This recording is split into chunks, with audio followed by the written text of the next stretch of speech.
News 18 digital ಲೈವ್ಗೆ ಸ್ವಾಗತ. ನಾನು ಹಂಸ ಶ್ಯಾಮಲ.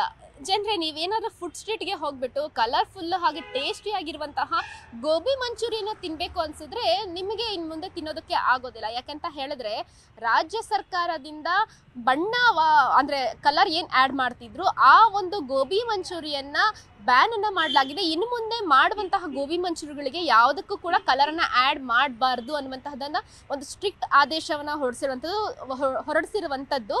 ಇದರ ಜೊತೆಗೇ ನೋಡೋದಾದ್ರೆ ಟೇಸ್ಟಿ ಆಗಿದಂತಹ ಸಿಹಿಯಾದಂತಹ ಕಲರ್ಫುಲ್ ಕ್ಯಾಂಡಿಯನ್ನು ಅಂದರೆ ಕಾಟನ್ ಕ್ಯಾಂಡಿಗಳು ಏನು ಬರ್ತಿತ್ತು, ಇದು ಎಲ್ಲ ಮಕ್ಕಳಿಗೂ ಕೂಡ ತುಂಬಾನೇ ಫೇವ್ರೆಟ್ ಆಗಿರುತ್ತೆ. ಯಾಕೆಂತ ಹೇಳಿದ್ರೆ ಚೈಲ್ಡ್ಹುಡ್ನಲ್ಲಿ ನಾವು ಕೂಡ ಈ ಕಲರ್ ಕಾಟನ್ ಕ್ಯಾಂಡಿನ ತಿಂದಿರ್ತೀವಿ. ಆದರೆ ಆ ಒಂದು ಕಲರ್ ಕಾಟನ್ ಕ್ಯಾಂಡಿಯನ್ನು ಕೂಡ ರಾಜ್ಯ ಸರ್ಕಾರ ಅಂದರೆ ಆರೋಗ್ಯ ಇಲಾಖೆಯಿಂದ ಬ್ಯಾನ್ ಮಾಡಿರುವಂಥದ್ದು. ಈ ಎರಡು ಆ ಒಂದು ತಿನಿಸುಗಳನ್ನ ಯಾಕೆ ಬ್ಯಾನ್ ಮಾಡಿದೆ ಅಂತ ಹೇಳಿದ್ರೆ, ಮೊದಲನೇದಾಗಿ ಗೋಬಿ ಮಂಚೂರಿಯನ್ನ ತೆಗೆದುಕೊಂಡ್ರೆ ಗೋಬಿ ಮಂಚೂರಿಗೆ ಅಂದರೆ ರೆಡ್ ಕಲರ್ ಬರೋದಕ್ಕೆ ತುಂಬಾನೇ ಅಟ್ರಾಕ್ಟಿವ್ ಆಗಿ ಕಾಣೋದಕ್ಕೆ ಕೃತಕ ಬಣ್ಣಗಳನ್ನ ಒಂದು ಆ್ಯಡ್ ಮಾಡ್ತಿದ್ರು. ಹಾಗೆಯೇ ಕಾಟನ್ ಕ್ಯಾಂಡಿಗೂ ಅಷ್ಟೇ, ಕಾಟನ್ ಕ್ಯಾಂಡಿಗೆ ಕೂಡ ಒಂದು ಬ್ಲೂ ಕಲರು, ಪಿಂಕು, ಯೆಲ್ಲೋ ಈ ಥರ ಕಲರ್ಗಳು ಬರೋದಕ್ಕೋಸ್ಕರ ಹಾಗೆಯೇ ಅಟ್ರಾಕ್ಟಿವ್ ಆಗಿ ಕಾಣಿಸೋದಕ್ಕೋಸ್ಕರ ಇದಕ್ಕೂ ಕೂಡ ಒಂದು ಕೃತಕ ಬಣ್ಣಗಳನ್ನ ಬಳಕೆ ಮಾಡಲಾಗ್ತಿತ್ತು. ಆದರೆ ಇನ್ನು ಮುಂದೆ ಅದನ್ನು ಮಾಡೋದಕ್ಕೆ ಆಗೋದಿಲ್ಲ. ಯಾಕಂತ ಹೇಳಿದ್ರೆ ಈ ಒಂದು ಕಲರ್ ಆ್ಯಡ್ ಮಾಡುವಂತಹ ಒಂದು ಆ ಗೋಬಿ ಮಂಚೂರಿ ಹಾಗೂ ಕಾಟನ್ ಕ್ಯಾಂಡಿಯನ್ನು ಬ್ಯಾನ್ ಮಾಡಿರೋದ್ರಿಂದ ಯಾತಕ್ಕೆ ಬ್ಯಾನ್ ಮಾಡ್ತು ಅಂತ ಹೇಳಿದ್ರೆ ಇವು ಎರಡರಲ್ಲೂ ಒಂದು ವಿಷಕಾರಿ ಅಂಶಗಳು ಅಂದರೆ ಕ್ಯಾನ್ಸರ್ ಬರುವಂತಹ ಒಂದು ಮಾರಕವಾದಂತಹ ಒಂದು ಅಂಶಗಳು ಕಂಡು ಬಂದಂತಹ ಹಿನ್ನೆಲೆಯಲ್ಲಿ, ಕೆಮಿಕಲ್ ಕಂಡು ಬಂದಂತಹ ಹಿನ್ನೆಲೆಯಲ್ಲಿ ಈ ಒಂದು ಎರಡು ತಿನಿಸುಗಳನ್ನ ಕೆಮಿಕಲ್ ಮುಕ್ತ ತಿನಿಸುಗಳನ್ನಾಗಿ ಮಾಡೋದಕ್ಕೆ ಆರೋಗ್ಯ ಇಲಾಖೆ ಈಗ ಆದೇಶವನ್ನು ಕೂಡ ಹೊರಡಿಸಿರುವಂಥದ್ದು. ಹಾಗಾದ್ರೆ ಈ ಒಂದು ಗೋಬಿ ಮಂಚೂರಿ ಹಾಗೂ ಕಾಟನ್ ಕ್ಯಾಂಡಿಯ ಒಂದು ಸರ್ವೆ ಹೇಗೆ ನಡೀತು ಅಂತ ನಾನು ನಿಮಗೆ ಹೇಳ್ತಾ ಹೋಗ್ತೀನಿ. ಮೊದಲನೇದಾಗಿ ಗೋಬಿ ಮಂಚೂರಿನ ತೆಗೆದುಕೊಂಡ್ರೆ ಇಡೀ ರಾಜ್ಯದಾದ್ಯಂತ ಎಲ್ಲ ಒಂದು ಜಿಲ್ಲೆಗಳಲ್ಲಿ 5 ಸ್ಟಾರ್ ಹೋಟೆಲ್ ಇರ್ಬೋದು, 3 ಸ್ಟಾರ್ ಇರಬಹುದು, ಹಾಗೆಯೇ ಫುಡ್ ಸ್ಟ್ರೀಟ್ ಅಂದರೆ ಫುಡ್ ಸ್ಟ್ರೀಟಲ್ಲಿ ಸಿಗುವಂತಹ ಗೋಬಿಗಳನ್ನು ಕೂಡ ಸೇರಿದಂತೆ ಸುಮಾರು 171 ಸ್ಯಾಂಪಲ್ಸ್ಗಳನ್ನ ಇಲ್ಲಿ ಒಂದು ತೆಗೆದುಕೊಂಡು ಹೋಗ್ತಾರೆ. ಆ ಒಂದು 171 ಸ್ಯಾಂಪಲ್ಸ್ಗಳನ್ನು ಒಂದು ಪರೀಕ್ಷೆಗೆ ಒಳಪಡಿಸಿದಂತಹ ಸಂದರ್ಭದಲ್ಲಿ ಅದರಲ್ಲಿ ಬರೋಬ್ಬರಿ 107 ಸ್ಯಾಂಪಲ್ಸ್ಗಳಲ್ಲಿ ಈ ಒಂದು ಕೃತಕ ಬಣ್ಣವನ್ನು ಆ್ಯಡ್ ಮಾಡಿರುವಂಥದ್ದು ಕಂಡು ಬಂದಿದೆ. ಇನ್ನು 64 ಸ್ಯಾಂಪಲ್ಸ್ಗಳಲ್ಲಿ ಯಾವುದೇ ರೀತಿಯಾಗಿ ಬಣ್ಣ ಆ್ಯಡ್ ಆಗಿರೋದಿಲ್ಲ. ಹಾಗಾಗಿ ಅದು ಸೇಫರ್ ಝೋನು ಹಾಗೆ ಇನ್ನು ಈ 107 ಬಣ್ಣಗಳನ್ನ ಅಂದರೆ ಗೋಬಿ ಸ್ಯಾಂಪಲ್ಸ್ಗಳಲ್ಲಿ ಬಣ್ಣಗಳನ್ನ ಆ್ಯಡ್ ಮಾಡಿರುವಂತಹ ಒಂದು ಸ್ಯಾಂಪಲ್ಸ್ಗಳ ವರದಿಯನ್ನು ನೋಡೋದಾದರೆ ಇದರಲ್ಲಿ ಪ್ರಮುಖವಾಗಿ ಕಂಡು ಬಂದಂತಹ ವಿಷಕಾರಿ ಅಂಶಗಳು ಯಾವುದು ಅಂತ ಹೇಳಿದ್ರೆ ಟಾರ್ ಟ್ರೈಸೈನ್ ಅನ್ನುವಂತಹ ಒಂದು ವಿಷಕಾರಿ ಅಂಶ, ಹಾಗೆಯೇ ಸನ್ಸೆಟ್ ಯೆಲ್ಲೋ, ಹಾಗೆಯೇ ಕಾರ್ಮೋಸಿನ್ ಅನ್ನುವಂತಹ ಈ 3 ಅಂಶಗಳು ಕೆಮಿಕಲ್ಗಳು ಪತ್ತೆಯಾಗಿದೆ. ನಾನು ಆಗ್ಲೇ ಹೇಳ್ತಿದ್ದೆ, ಒಂದು ಕ್ಯಾನ್ಸರ್ ಮಾರಕವಾದಂತಹ ಒಂದು ಈ 3 ಕೆಮಿಕಲ್ಗಳಿಂದ ಜನರ ಆರೋಗ್ಯದ ಮೇಲೆ ದುಷ್ಪರಿಣಾಮವನ್ನು ಕೂಡ ಬೀರ್ತಿತ್ತು.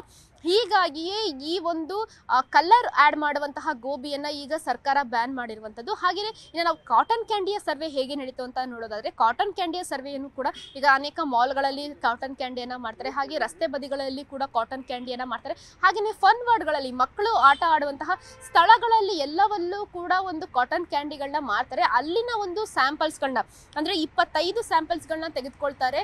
ಅದರಲ್ಲಿ ಒಂದು 25 ಸ್ಯಾಂಪಲ್ಸನ್ನು ಪರೀಕ್ಷೆಗೆ ಒಳಪಡಿಸಿದಂತಹ ಸಂದರ್ಭದಲ್ಲಿ ಸುಮಾರು 15 ಸ್ಯಾಂಪಲ್ಸ್ಗಳಲ್ಲಿ ಈ ಒಂದು ವಿಷಕಾರಿ ಅಂಶಗಳು ಅಂದರೆ ಕೆಮಿಕಲ್ ಇರುವಂತಹ ಒಂದು ಅಂಶಗಳು ಕಂಡು ಬರುತ್ತೆ. ಹಾಗಾದರೆ ಕಾಟನ್ ಕ್ಯಾಂಡಿಲಿ ಯಾವ ಕೆಮಿಕಲ್ ಇದೆ ಅಂತ ನಾವು ನೋಡೋದಾದ್ರೆ ಟಾರ್ ಟ್ರೈಸೈನ್ಸ್ ಅಂತ ಆಗಲೇ ಹೇಳಿದ್ನಲ್ಲ, ಗೋಬಿ ಮಂಚೂರಿಯಲ್ಲೂ ಇದ್ದಂತಹ ಒಂದು ವಿಷಕಾರಿ ಅಂಶ ಇದರಲ್ಲಿ ಕಂಡು ಬಂದಿದೆ. ಹಾಗೆಯೇ ಇದರಲ್ಲಿ ಎಸ್ಪೆಷಲಿ ಒಂದು ರೋಡೋಮೈನ್ ಬಿ ಅನ್ನುವಂತಹ ಒಂದು ಅಂಶ ಕೂಡ ಪತ್ತೆಯಾಗಿದೆ. ಇದು ಪ್ರಮುಖವಾಗಿ ಜನರು ಹಾಗೂ ಮಕ್ಕಳ ಮೇಲೆ ಒಂದು ಆರೋಗ್ಯಕ್ಕೆ ತುಂಬ ಹಾನಿಯನ್ನು ಉಂಟು ಮಾಡುತ್ತೆ. ಈ ನಿಟ್ಟಿನಲ್ಲಿ ಈ ಒಂದು ಫುಡ್ ಡಿಪಾರ್ಟ್ಮೆಂಟು ಹಾಗೂ ಆರೋಗ್ಯ ಇಲಾಖೆ ಜಂಟಿ ಸಹಯೋಗದೊಂದಿಗೆ ಈ ಒಂದು ಸರ್ವೆನ ಮಾಡಿ ಈಗ ವರದಿಯನ್ನು ಕೊಟ್ಟಿರುವಂಥದ್ದು. ಈ ನಿಟ್ಟಿನಲ್ಲಿ ಇವತ್ತಿನಿಂದ ಯಾವುದೇ ಒಂದು ಕಾಟನ್ ಕ್ಯಾಂಡಿ ಇರಬಹುದು, ಹಾಗೆ ಗೋಬಿ ಮಂಚೂರಿ ಇರ್ಬೋದು, ಕಲ್ಲರನ್ನು ಆ್ಯಡ್ ಮಾಡಿದ್ರೆ ಅದು ಅಫೆನ್ಸ್ ಆಗುತ್ತೆ. ಆ ರೀತಿ ಕಲ್ಲರನ್ನು ಆ್ಯಡ್ ಮಾಡಿದಂತಹ ಸಂದರ್ಭದಲ್ಲಿ ಅಂಥವರನ್ನ ಒಂದು ಮಾನಿಟರ್ ಮಾಡಲಾಗುತ್ತೆ, ಎಲ್ಲ ಕಡೆನೂ ವಿಸಿಟ್ ಮಾಡಲಾಗುತ್ತೆ ಫುಡ್ ಆಫೀಸರ್ಗಳು. ಆ ಒಂದು ವೇಳೆ ಈ ರೀತಿ ಒಂದು ಕಲರ್ ಆ್ಯಡ್ ಮಾಡಿದ್ದಾರೆ ಅಂತ ಗೊತ್ತಾದಂತಹ ಸಂದರ್ಭದಲ್ಲಿ ಅವರ ಮೇಲೆ ಒಂದು ಕಾನೂನಾತ್ಮಕ ಒಂದು ಕ್ರಮಕ್ಕೆ ಮುಂದಾಗಿರುವಂಥದ್ದು. ಅಂದರೆ ಏನು ಅಂತ ಹೇಳಿದ್ರೆ ಅವರಿಗೆ ದಂಡ ವಿಧಿಸುವಂಥದ್ದು ಇರ್ಬೋದು, ಹಾಗೆಯೇ ಅವರಿಗೆ ಜೈಲಿಗೆ ಹಾಕಿ 7 ವರ್ಷ ಶಿಕ್ಷೆ ಕೊಡುವಂತಹ ಒಂದು ಆ್ಯಕ್ಟ್ ಕೂಡ ಇದೆ. ಹೀಗಾಗಿ ಒಂದು ಫುಡ್ ಆ್ಯಕ್ಟ್ ಏನಿದೆ ಅದರಲ್ಲೂ ಕೂಡ ಇದೆ. ಹೀಗಾಗಿಯೇ ಯಾರೂ ಕೂಡ ಮಾಡಬೇಡಿ ಈ ರೀತಿ ಅಂತ ಹೇಳಿದರೆ. ಇನ್ನು ಕಲ್ಲರ್ ಆ್ಯಡ್ ಮಾಡದೆ ನೀವು ಗೋಬಿ ಮಂಚೂರಿ ಮಂಚೂರಿ ಮಾಡ್ಬೋದು. ಹಾಗೆಯೇ ಕಾಟನ್ ಕ್ಯಾಂಡಿನೂ ಅಷ್ಟೇ, ವೈಟ್ ಕಾಟನ್ ಕ್ಯಾಂಡಿ ಏನು ಬರುತ್ತೆ ಆ ಒಂದು ವೈಟ್ ಕಾಟನ್ ಕ್ಯಾಂಡಿಯನ್ನು ಕೂಡ ನೀವು ಸೇಲ್ ಮಾಡಬಹುದು. ಈ ನಿಟ್ಟಿನಲ್ಲಿ ಈ ನಮ್ಮ ರಾಜ್ಯದಲ್ಲಿ ಇನ್ನು ಮುಂದೆ ರುಚಿಯಾಗಿ ಕಲರ್ ಇರುವಂತಹ ಒಂದು ಗೋಬಿ ಮಂಚೂರಿ ಕಾಟನ್ ಕ್ಯಾಂಡಿ ಸಿಗೋದಿಲ್ಲ. ಈ ಹಿನ್ನೆಲೆಯಲ್ಲಿ ಜನರು ಕೂಡ ತಮ್ಮ ಆರೋಗ್ಯದ ದೃಷ್ಟಿಯಿಂದ ಈ ರೀತಿ ಏನಾದರೂ ಒಂದು ಎಲ್ಲಾದರೂ ಕಾಟನ್ ಕ್ಯಾಂಡಿಗಳು ಅಂದರೆ ಕಲ್ಲರ್ ಇರುವಂತಹ ಕಾಟನ್ ಕ್ಯಾಂಡಿಗಳು ಹಾಗೆಯೇ ಗೋಬಿ ಮಂಚೂರಿ ಕಂಡು ಅಂತಹ ಸಂದರ್ಭದಲ್ಲಿ ಆರೋಗ್ಯ ಇಲಾಖೆ ಹೆಲ್ಪ್ಲೈನ್ಗೆ ಈಗಾಗಲೇ ಇರುವಂತಹ ಒಂದು ಹೆಲ್ಪ್ಲೈನ್ಗೂ ಕೂಡ ತಿಳಿಸಬಹುದಾಗಿದೆ. ಜೊತೆಗೆ ಏನು ಕೇವಲ ಈ ಒಂದು ಮೊದಲನೇ ಹಂತದಲ್ಲಿ ಕಾಟನ್ ಕ್ಯಾಂಡಿ ಹಾಗೂ ಗೋಬಿ ಮಂಚೂರಿಯನ್ನು ಒಂದು ರಾಜ್ಯದಲ್ಲಿ ಬ್ಯಾನ್ ಮಾಡಲಾಗಿದೆ. ಇನ್ನು ಮುಂದಿನ ದಿನಗಳಲ್ಲಿ ಇದೇ ರೀತಿ ಅಜಿನೋಮೋಟೊ ಬಳಸುವಂತಹ ಆಹಾರಗಳನ್ನ ಇರ್ಬೋದು, ಇನ್ನು ಅನೇಕ ಆಹಾರಗಳನ್ನ ಒಂದು ಪರೀಕ್ಷೆಗೆ ಒಳಪಡಿಸೋದಕ್ಕೆ ಇಲಾಖೆ ಹಾಗೂ ಆರೋಗ್ಯ ಇಲಾಖೆ ಹಾಗೂ ಆಹಾರ ಇಲಾಖೆ ಎರಡೂ ಕೂಡ ಜಂಟಿಯ ಸಹಯೋಗದಲ್ಲಿ ಈ ಒಂದು ಸರ್ವೆಯನ್ನು ಕೂಡ ಮುಂದುವರಿಸಲಿದ್ದು, ಮುಂದಿನ ದಿನಗಳಲ್ಲಿ ಇನ್ನೂ ಒಂದು ಜನರ ಜೀವನದ ಮೇಲೆ ಒಂದು ಪರಿಣಾಮ ಬೀರುವಂತಹ ಒಂದು ಅನೇಕ ಫುಡ್ಗಳು ಕೂಡ ಬ್ಯಾನ್ ಆಗುವಂತಹ ಸಾಧ್ಯತೆಗಳು ತುಂಬಾನೇ ಇದೆ. ಸದ್ಯಕ್ಕೆ ಈಗ ರಾಜ್ಯದಲ್ಲಿ ನೀವು ಇವತ್ತು ಹೊರತುಪಡಿಸಿ ನಾಳೆಯಿಂದ ಏನಾದರೂ ನೀವು ಕಲರ್ಫುಲ್ ಆಗಿರುವಂತಹ ಗೋಬಿಯನ್ನು ಹಾಗೆ ಕಲರ್ಫುಲ್ ಆಗಿರುವಂತಹ ಕಾಟನ್ ಕ್ಯಾಂಡಿಯನ್ನು ತಿನ್ನೋಗೋದಕ್ಕೆ ಹೋದರೆ ಅದು ನಿಮಗೆ ಸಿಗೋದಿಲ್ಲ. ಸೊ ನೀವು ಕೂಡ ಈ ರೀತಿ ಏನಾದರೂ ಕಲ್ಲರನ್ನು ಮಿಕ್ಸ್ ಮಾಡಿ ಮಾರಾಟವನ್ನು ಮಾಡ್ತಿದ್ರೆ ನೀವು ಕೂಡ ಆರೋಗ್ಯ ಇಲಾಖೆಯ ಒಂದು ಗಮನಕ್ಕೆ ತರ್ಬೋದು, ನಿಮ್ಮ ಆರೋಗ್ಯವನ್ನು ಕೂಡ ಉಳಿಸ್ಕೊಳ್ಬಹುದಾಗಿದೆ. ಇದು ಇವತ್ತಿನ ಸುದ್ದಿಯಾಗಿತ್ತು. ಮುಂದಿನ ದಿನ ಮತ್ತೊಂದು ಒಂದು ಸುದ್ದಿಯ ಜೊತೆಗೆ ನಾನು ನಿಮ್ಮ ಒಂದು ಡಿಜಿಟಲ್ ಲೈವ್ಗೆ ಬರ್ತೀನಿ. Thank you.